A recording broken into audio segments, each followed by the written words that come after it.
So welcome, we go to page 147. We will start, today we are going to talk about banks and financial system. Very good. This, we should do unit 40 something. Sorry, say again? 5. We should 40 something. I don't understand. I need to provide you something. I need to give you Bank 40 and 3. Yeah. This class is on 25.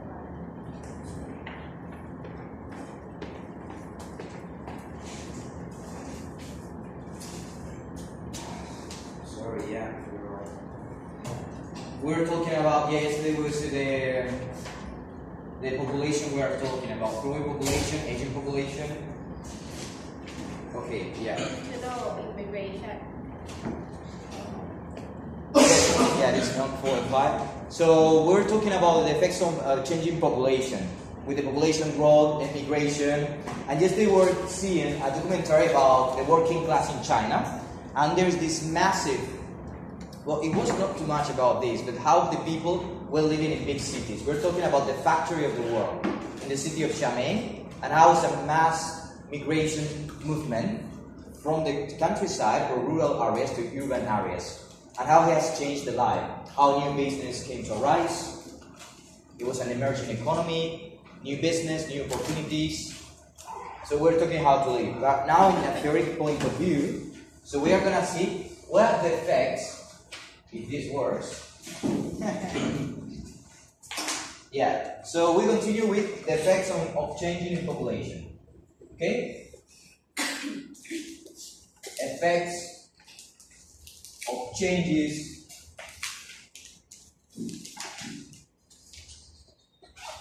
in population.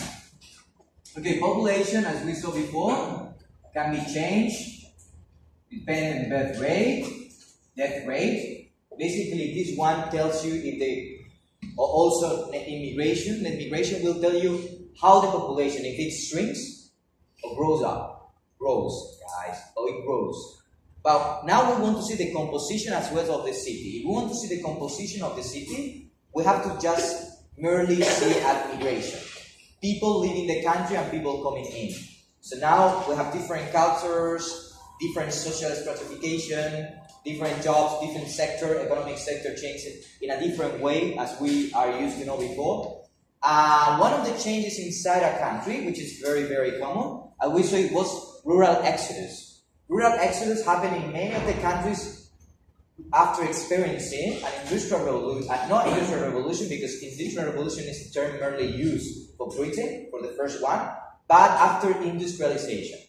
So we know the 3 stages of a country. First is a rural country, and then it came up some innovations, some factories, the entrepreneurial figure who came out and taking main factors of productions, put all together, create companies, and the big factory. Then we enter the next stage, which is the industrialization of the country. And then the main economic sector who becomes predominant in the economy will be the second sector. And the third one, which is the most developed countries as Singapore, Hong Kong, Macau, especially Macau, Switzerland, many parts of Europe, it will be service sector. It's not factories anymore, but which is running out the country, or which is pulling the economy, pushing the economy, it is the third service. Now, the big migration movements from the rural area, countryside to the cities, it happens when there is some industrialization. Big factories pay better wages. And this is called like rural exodus. For example, in my case, in Spain, it happened in 60s. In 60s, 70s, it happened industrialization of Spain. We have shoes and textiles. So especially Barcelona and other parts of Spain, in the north with the metal, with iron, in the north of Spain, they become very prominent, and many different factories from Germany and other parts of Europe came to Spain because it was cheaper. So many people living in the countryside, in villages inside Spain, in mountainous village, the young people left, and it was a massive exodus. Exodus is people leaving the place. So it was an industrial exodus, or it's called the rural exodus. People live in rural areas. So then what happens is a big concentration of the population. In the case of Spain, if this is a map, okay, quite good. Okay, this is a map, well, that's Portugal, okay? So we have that the big population of Spain used to be, before the industrialization, it used to be better and more even spread out among inside the country. So you don't have big urban nucleus, of course. Yes, Barcelona, Madrid, they were urban, but they didn't grow as exponentially as the last 100 years, or the last 50 years, better to say. So we have Barcelona here, Madrid, Basque Country around here and here. Now what happened is all the people in this area, which used to be rural, they go to the coast because service sector, but many in the 60s were going to where the factories were. So mainly Madrid, Barcelona, and the north. So these areas become massive centers, urban centers, and they grow very, very fast. But in this case, the exodus, and they cope up very well with the overpopulation because we have good infrastructures and it was needed people. So as many resources are needed, there is a way to accommodate people in the new urban centers.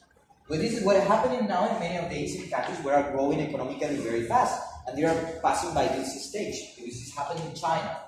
By the way, it was China who take out from the Spanish the industry of the shoes. So when China became powerful, well, it was more attractive for investors to invest in China rather than Europe, including Spain. They moved out all the factories and all the premises to China, leaving many people without a job in the country. But this is how life. There's more competitors. They can do things the same as you and cheaper, and then your country has to specialize in other kind of sectors. So we go here, for example. We go with my favorite example, as you know, Latvia. Oh, sorry, not Latvia. Latvia, we saw that already. Latvia, the problem we have is a maximum migration, but not within the country, but out of the country. So we go from rural to urban areas. It was what has happened in Korea, but very, very fast in the last 30 years.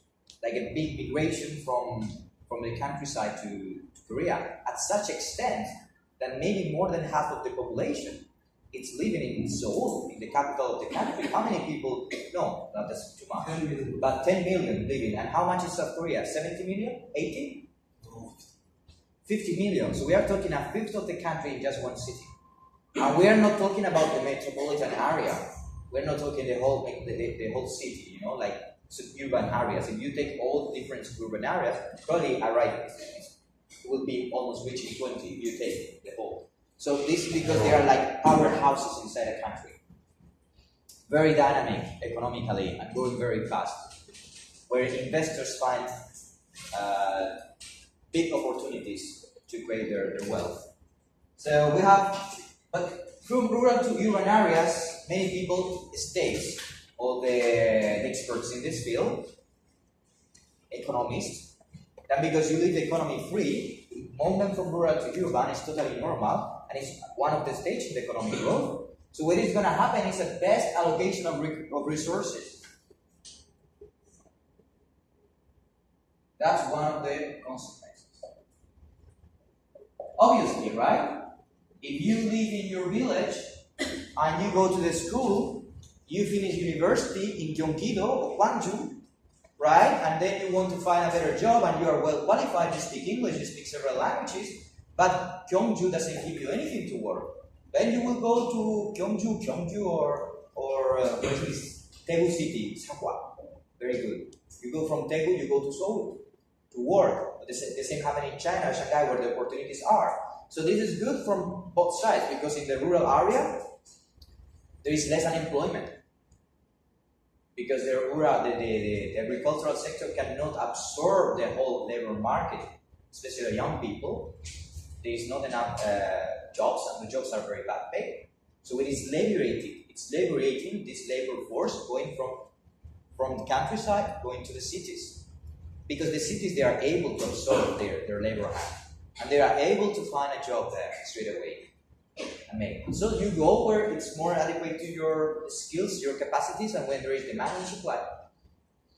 So this is a better allocation of resources. In general, it's good for the unemployment rate. It's gonna help.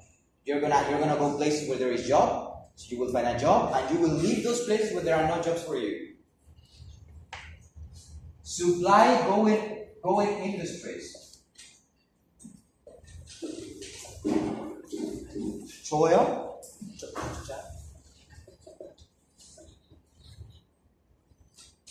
Okay, supply growing industry. Who can explain this? I think you can. Right. Well, we say that from rural to urban areas, one of the consequences is a better allocation of resources. Everyone is happy because they are able to find their own fate, their own destiny.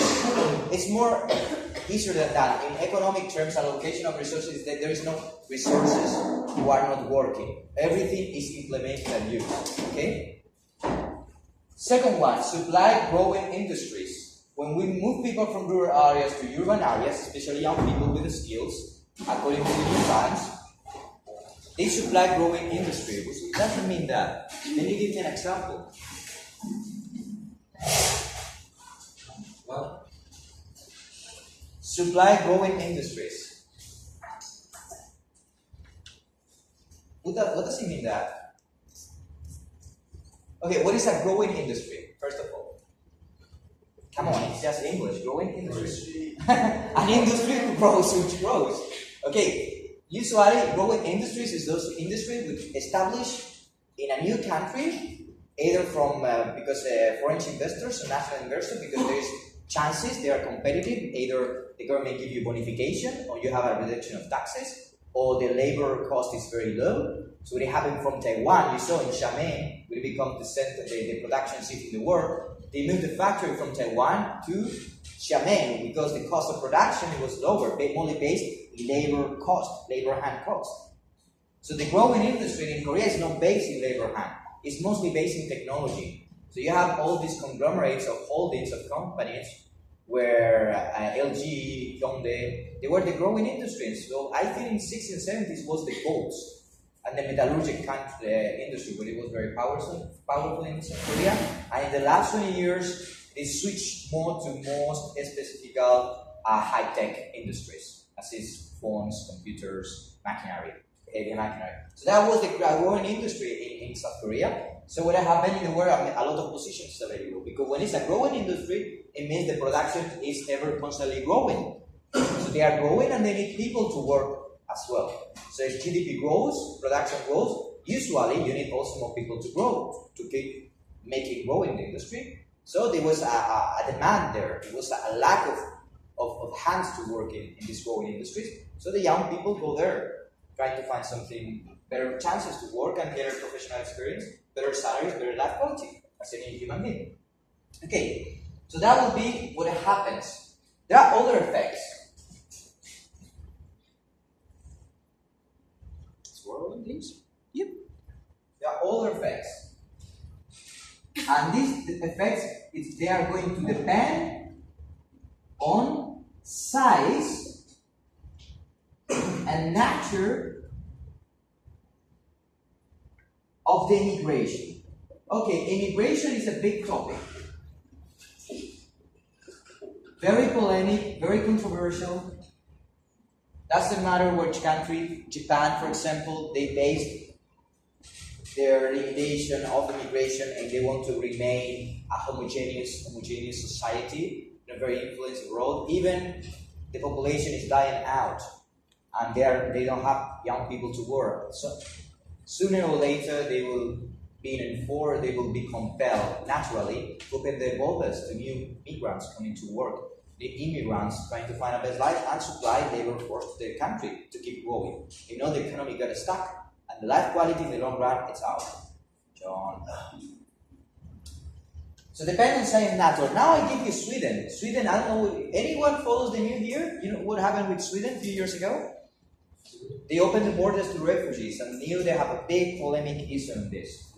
Because they opened the borders, I think, along with Germany, it was the country that received most amount of foreigners. It was a big one. So they received a huge amount, like the greatest amount of refugees end up in either Germany or Sweden. But Sweden, it was a small country, and some specialists they would argue that this movement for refugees coming to work to the country was not positive because the country was not, first of all, able to accommodate all these mass people coming to the country. Second, they will argue because of religion or because society is very difficult Swedish and they're difficult to get to use to the different ideas and cultural patterns, different cultures. And the third of all, economical. It will be a reason. So it's a social economic problem. So when you count a big mass of people coming to the country, it can work, it cannot work out. In my opinion, I think the role of the government didn't really help a lot. Because what happened, why the immigrants didn't go spread out in all different European countries, why they go to either Germany or Sweden?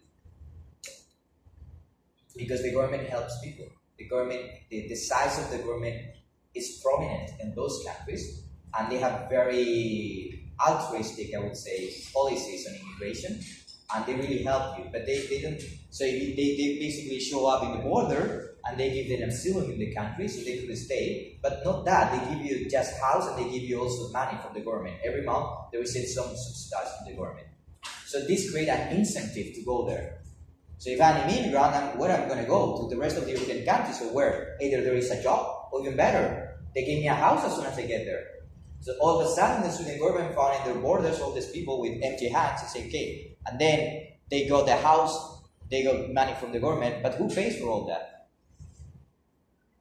The government? No, the citizens. They pay with their taxes. So now the problem is you have ghettos. You have ghettos in Sweden, all over, especially in Malmö. There is a good. So you have a population usually outside of the city, and the police cannot go, or they have problems with alcoholism. People also usually a bit more violent. You cannot even record with your camera over there. And man, mostly the immigrant profile is a man, young man, between their 30 and their 20, 30 something or 40 something, going to work. And those guys, they live on benefits from the government.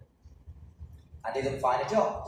Besides all of that, also Sweden is not so permeable culture. It's difficult to find a job. I mean, you can find a job, but you have to speak English well. And even though they ask you to speak Swedish, even worse in Norway. Norway is more protectionist. Norway didn't openly open the borders. So immigration is a big topic. Other countries, for example, they are more open to immigration than others. It's also cultural, historical, political. Also, the politics always they use the topic of immigration to scare people out, or to get benefits out of them, or to get votes. So this topic is very misused, and it's not quite transparent. You need to see statistics. You need to talk with sociologists.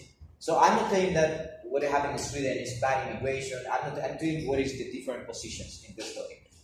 So people also, some Swedish people is very open society. They say no. That's ridiculous. We need to open the borders, and it's, of course the government has to help them at the beginning because they don't speak the language. But at some point, even though maybe the next generation, or after a few years, they will learn Swedish. They will be able to catch up with the culture, and they will find new jobs. And also, there is a theory in economics that there is more tendency to create business coming from an immigrant than a person from the country, because usually an immigrant is a person who has been struggled. Is a person who likes to take risks, go different countries, and then this person goes to a country who will be more. There is more proclivity to open a business. It's much more likely an immigrant will open a business. That's just a theory. It's not demonstrated by numbers or scientifically based in statistics, but it's a common belief. So maybe they open business. Everyone they say that immigration in the country is wealth for the country, but it's not immediately. Because they have a shock time, when you move to a country, they haven't found a job there, so that employment rate just booms out very fast, grows up very fast, and then after it gets better and establishes the shitcoins. But some effects of immigration, they are used a lot, these effects, in politics. To get votes from people, especially. So but we're going to see the real effects of when it comes to the city. We're talking about what happens in cities when we have this mass migration coming from countryside to the city. So first of all, we have a reduction of the working population. What does it mean there is a reduction of the working population? Because of lots of people, there was less more jobs. Like people that have a job. Exactly. We're talking proportion. let's not forget that the most part of the working population, or not the working population, but the people coming to the country, they tend to be of working age. So when you have a lot of working age, you have the people which is in age of work, but they haven't found job. They haven't still found any job yet. What is happening is the working population is going to down until those they incorporate to the economic processes, to the job market. So they are already there, they show up, but they have not found some lapses of time to find a job and to be incorporated in the economic process.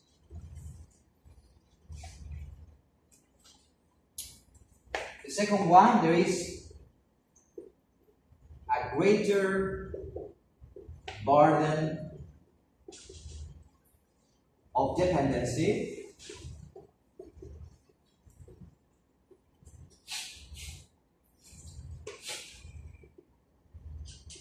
for remaining labor force. Okay, greater burden of dependency. As I was saying before, when you have all the immigrants coming in, they need house, they need food, many of them they haven't found job, but it's kind of commonly accepted that it's the obligation of the government, which is there, to provide a stable situation of the economy and security. So when these immigrants come in, they have to eat and they have somewhere to sleep. So all this is paid by taxpayers, by households, by companies, by taxes collected by the government. They help to subsidize the new people coming in. So it's a greater burden. So maybe you've seen that you have been weighted with taxes that they go to people to find. But it's not just people. Don't forget that you pay taxes, everything. And maybe just a minimum of your taxes, a percentage, is actually for immigrants. You pay much more money, for example, for the salaries of politicians, or to create roads, or to pay to the army. Nobody complains about the army. A huge percentage of the money spent in countries is go to the army. But of course, politicians, they are going to use this immigration as a tool, was an aim to get their politics objectives, because people is very sensitive to these topics. So they will go, well, the person you're complaining about the neighbors, there is immigrants, so it's easy to use. But it's a greater burden, so because you have to pay for it until they go to work. C, important one, sex distribution. Of course. So why sex distribution? What does it mean this? How is it going to affect the greater increase of immigration in the urban areas in a sex distribution? Pyramids, population pyramids. We see the age, but also the distribution of different sexes. So why is it going to affect sex distribution? What does it mean? What does it mean that there is sex distribution change in the country? Okay, we say that there is a tendency of the people coming, they are in working age. And they are young, and they are male. They are male and young, they are men coming to work. The most about the refugees coming to Europe, they were between 20 and 40, and they are working age. So what is happening is there are much more, the population will be a huge increase of men. So the equilibrium between sexes, between women and men, there will be, usually there were a tendency and a high increasing in the number of male. There were more male than women.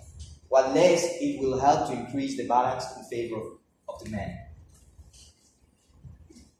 The shortage of a particular skills.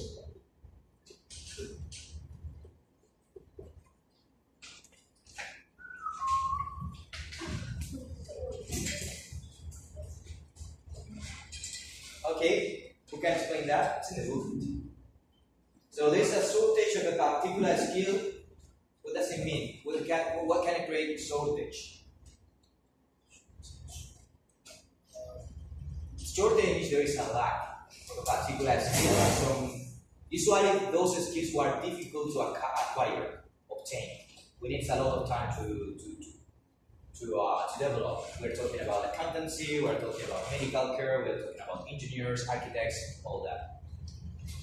So usually there's a shortage of a particular skill because many people is coming to the new borders, okay? So what happens when there is a massive immigration from rural to urban areas is not the most skillful. So usually among the huge 100% of people, we take 100 people, there will be more than 50 who are low skilled workers, or not very skilled, or with not much experience. But it will be a shortage of those who are doctors, physicians. When they come to the city, we have all these people, then there's a shortage of medical care. These people need medical attention as well, but there is not enough doctors. So we need people. But here there is chances to business, right? Because wherever there is wherever there is a need, you need something to supply this to supply or to cut off this need. Yeah. So there is a shortage of a particular skill. Especially or mostly we're talking about healthcare, okay? Or schools, or teachers. You know, for example, there's many people from Birmania coming here to Thailand. Be careful. So we have people coming from Birmania. They are in around Mahimson area. So you have all these people coming to Thailand, crossing the border because the situation in Myanmar is unsustainable. And looking for a better life. But then we have children, you have family, they are not recognized for the Thai government. So that's a problem because they are trying to look at the other side, but they are there. So they are trying to be self-sufficient and self-development, but there is a lack, of course, of teachers. There is a lack of doctors. There is no hospitals. These people is totally out of the map.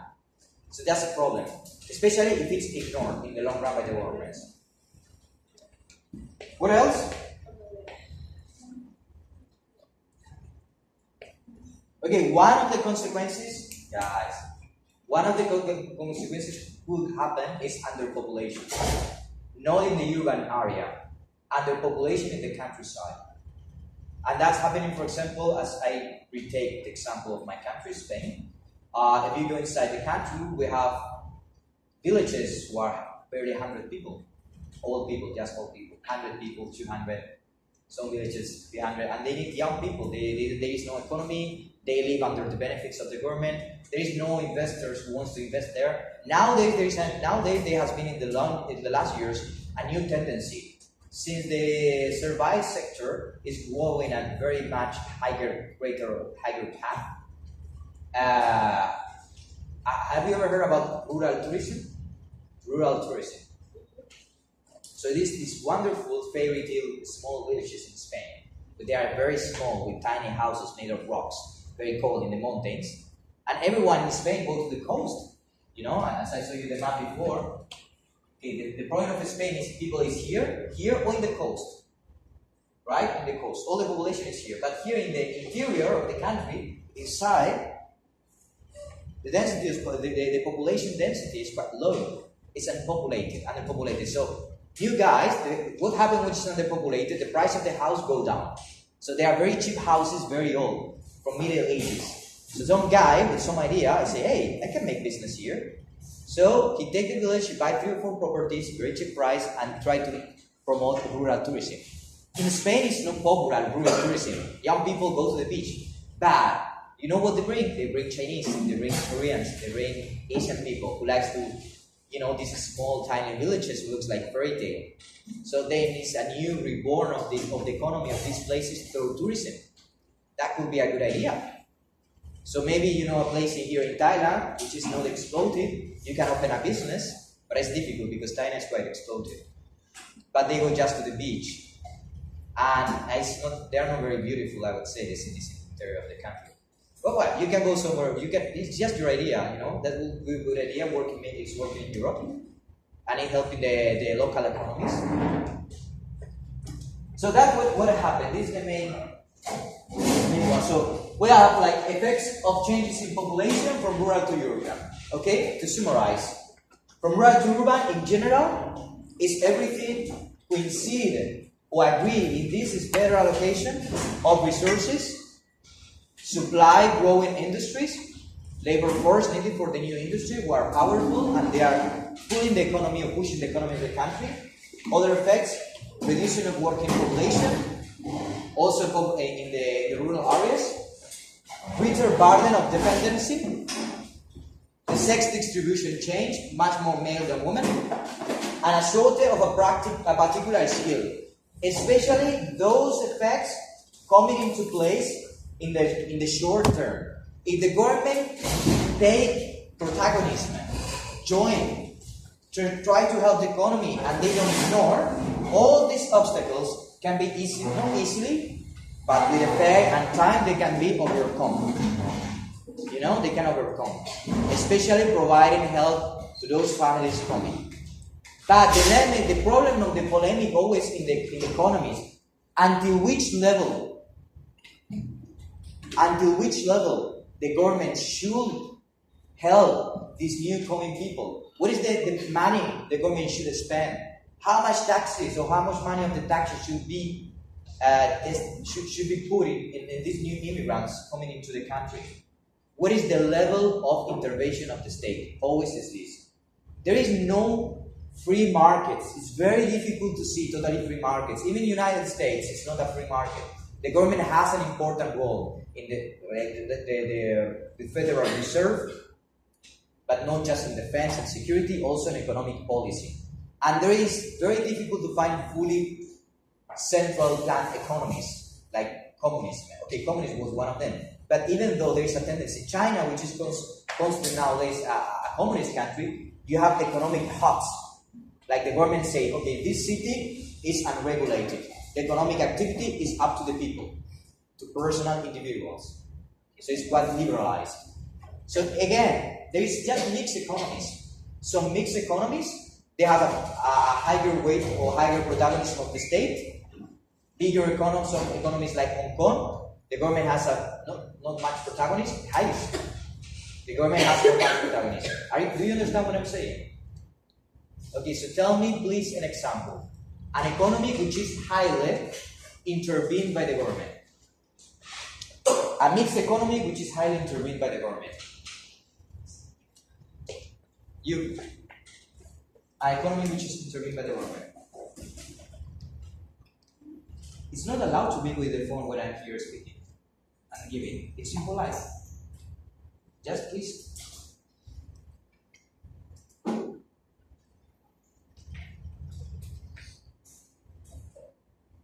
So, example,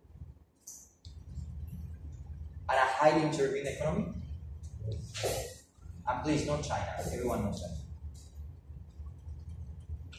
What is the most intervened economy now in the world? Come on. Where the government has a big role. You? What I'm saying.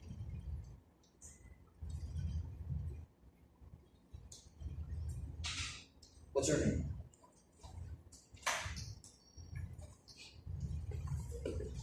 Write it down.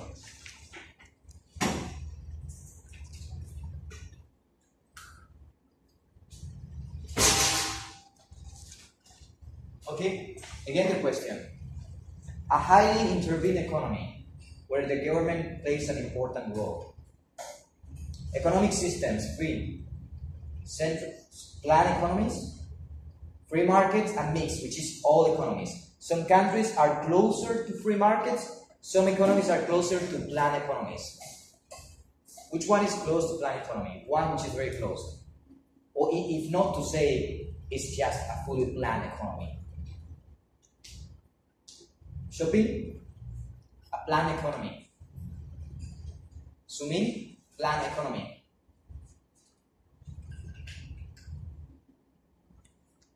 Really, nobody's going to speak? Communist country. Huh? Communist countries. Okay. Girls, you tell me a planned economy.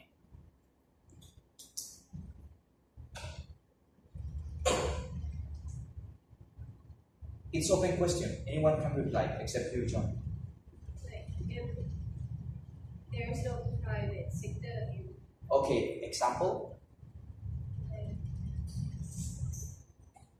Everything is owned by the government. like in Thailand, right?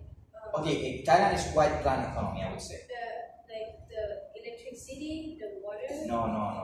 I'm asking a country where there is a planned economy. Example, Toyang Chen,เมืองอะไร ประเทศไทย ประเทศไทยแบบมีนอกประเทศไทยมีเศรษฐศาสตร์ที่มีเศรษฐศาสตร์มีสัญญา รัฐบาลใหญ่ๆมากๆถ้าหากเศรษฐศาสตร์ประกอบทุก government รัฐบาลพูดทำอะไรรัฐบาลพูดทุกอย่างเงินจ่ายเงิน one gun, tax, which examples of these economies? Which countries? Okay, I rest my case. But if you go like this, you're gonna pass the grades here, but when you go out to the street, it's not gonna be useful, guys. You have to try learn how to participate and how to join. What is this? For God's sake, imagine you go to work in a company and you are like, please kill me. You have to be more. It's because you are shy, or you don't. I don't believe you don't know an example of this. It's just you are so passive. So me, can you speak? Then you smile to me. That's it. I need an example. It's no problem. I know the guys, they know the examples, but I need that you say something. It's like very rude. I'm speaking to the walls. I just said that. Example means you tell me, for example, economy like North Korea. That's an example. Come on, I'm saying he said communist. He said fully planned economy. North Korea, Cuba, many of the South American countries. What is one of the most free economies in the world, which is not USA. No, I would say Japan. Japan has an important role, more than Japan.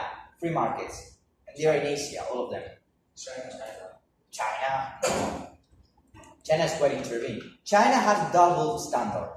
So in the Chinese people, it's quite intervened economy, but they make exceptions, and they leave some cities like harbors, like free, like Xiamen. They allow, the government says, but the economy is quite intervened.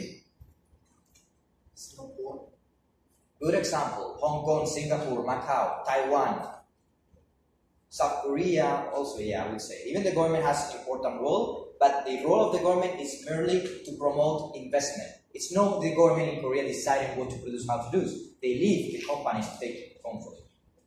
That's what we're talking about economics. So here, the question is, immigration in a country is something that it should be controlled by countries. Should the country say how much the people allowed in the government? Should the government give benefits to the people coming to the country? They haven't been producing anything yet. They are not working, but they are taking money from people, it's the taxpayers, because they are benefiting from benefits. They're benefiting from house, from accommodation, from food, from the government paid by taxpayers. Some people will say, no, that's not fair.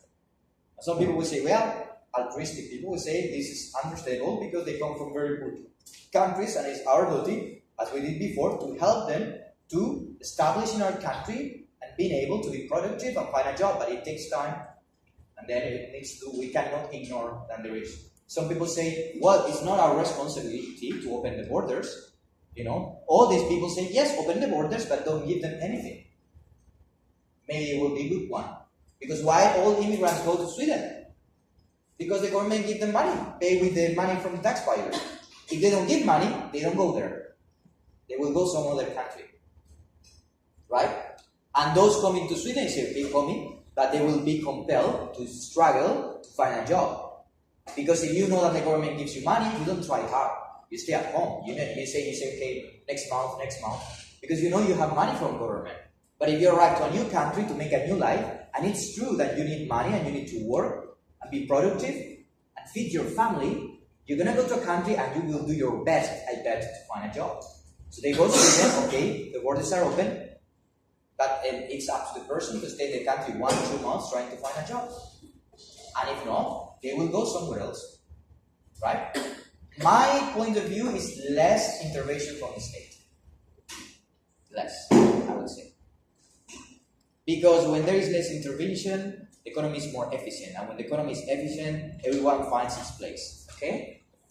So remember, working population, greater burden, sex distribution, shortage of particular skill, problems in the big cities, overpopulation, increase of the price of accommodation. When I would think in Manila, if you want to know what I'm talking about, rural to urban, put city conditions in Manila. And the progress of Manila is the problem of a big migration from rural areas in different islands to Manila because it's the boom of the call centers, it's the boom of not big factories, but service sector. It's becoming the capital of the world in call center.